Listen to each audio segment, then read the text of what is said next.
So DeansList, we help schools manage everything non-academic that goes on in a school. So that's everything from, attendance and attendance interventions to creating really strong school cultures. And then also really helping schools communicate with families. So sending all the messages they need to get across a variety of channels. We really focus on schools that serve underserved and low-income communities, where really the opportunity to drive change is the greatest. So, what our customers really depend on us for is the ability to deliver, the vast majority of communications they're sending out to students and parents. And SMS is really by far the number one channel they use for day-to-day updates. So what they really depend on us for is, reliability, deliverability, and speed. Our messages going out when they expect them to, or they're hitting every family's phone. Our biggest win, and the reason we switched to Bandwidth, was to launch our two-way messaging app. It's a new product we launched last year. Every teacher is assigned their own phone number that they can use to message with families. And all messages are translated in both directions in over 100 different languages. Overall, the platform in itself has been a huge win. Teachers were able to reach more families. They're able to have more frequent, more substantive conversations than they were with their previous robo-texting systems. So to talk about, one story in specific, we work with an elementary school in Boston. 30% of the families at that school speak Spanish. So for those families, the two-way translation has been a huge win. But the school also has, 10 families that speak Haitian Creole, eight families that speak Portuguese, 3 families that speak Arabic, 2 that speak Mandarin. So now with this new platform, every family member gets every message. They can respond in their home language. It's really done wonders to really level the playing field across the entire student body. Messaging is frankly transformative in like the teacher-family-student relationship. Especially in the communities that we serve, internet penetration is lower. Even smartphone penetration is still a little bit lower than you might expect. So the idea that families have to download an app, follow instructions, get some sort of validation code or login or sign-up process to get linked to their student's account, all of those are barriers, and any one of can cause a family not to get all the way through to getting set up on some sort of communication medium. But the one thing that everybody has and that everybody is comfortable with is SMS. So the ability to just have that immediate, no effort communication method with families, and then on top of that, for the ability, because it's text-based, for it to be translated, for it to be asynchronous, so someone has the time to really think about their response before they respond.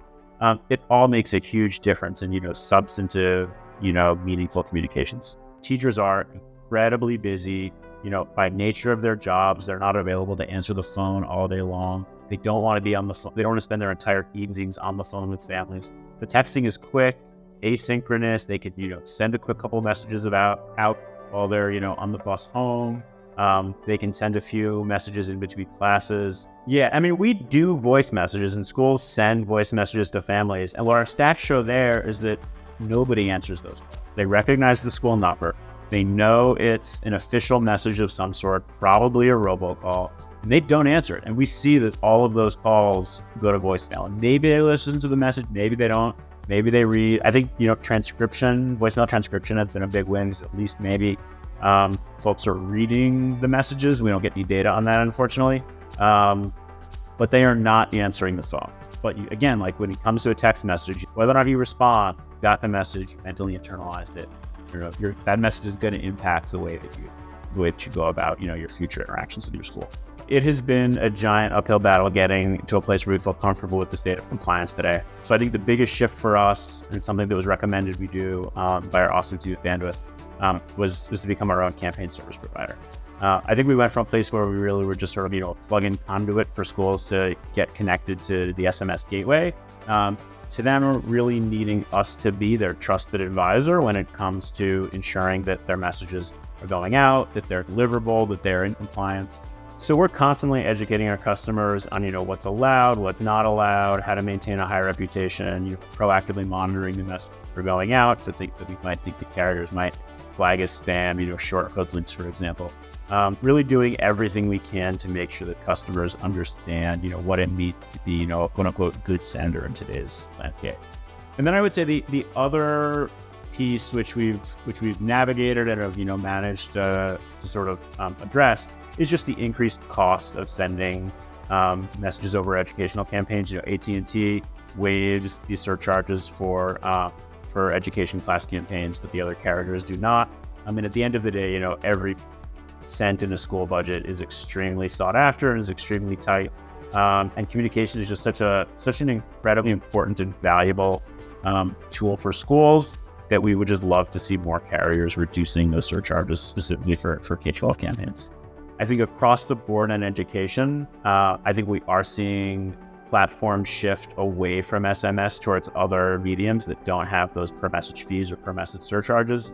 Again, our primary customer is schools that are serving underserved, low-income communities that have lots of barriers in terms of communication, which is why we've really, doubled and tripled down on SMS. So we're not going away from it. But we do see that, the average school that's looking at their variety of communication platforms out there, does not have a lot of options that are really SMS based and don't have those barriers to entry. So we're not changing our behavior, but we do see that across the board, the industry really is as a result of the fees. I think that by and large, we're seeing lots of people be scared off by the 10 DLC changes, by the verification changes. They're afraid to be able, that they're going to be able to, stay compliant. They're afraid that they're going to be able to help their clients maintain reputation.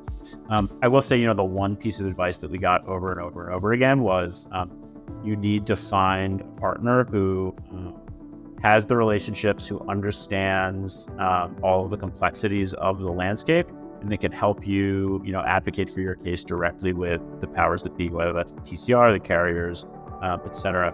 Our previous partner, it wasn't that they didn't want us to be successful. It was that they were so far down the food chain that they couldn't get in touch with people that they needed to get in touch with to help us succeed. What folks said is you need to get in touch with a company that can really, be your partner, get in touch with Bandwidth. They are their own phone company. They get the space, and they can help you succeed. And that's 100% true.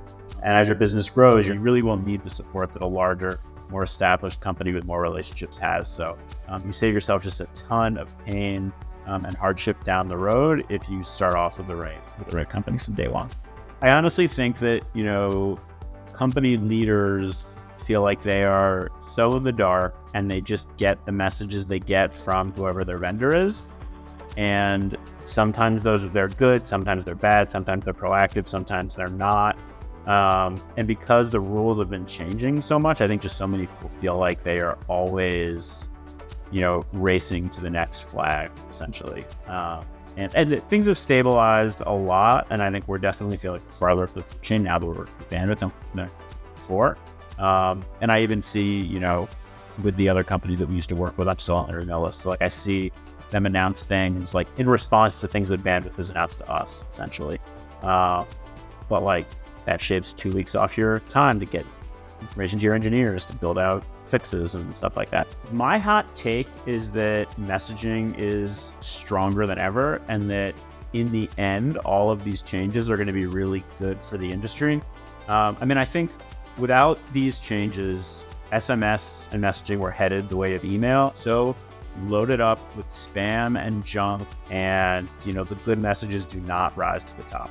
And without some sort of vetting and regulation and cost, that is where SMS was going.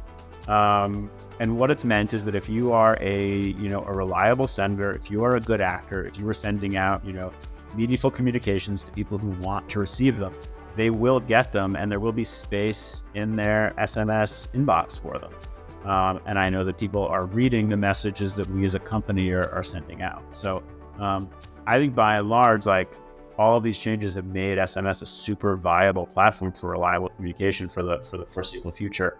And that wasn't a given 18 months ago. So I'm super excited about the state of messaging.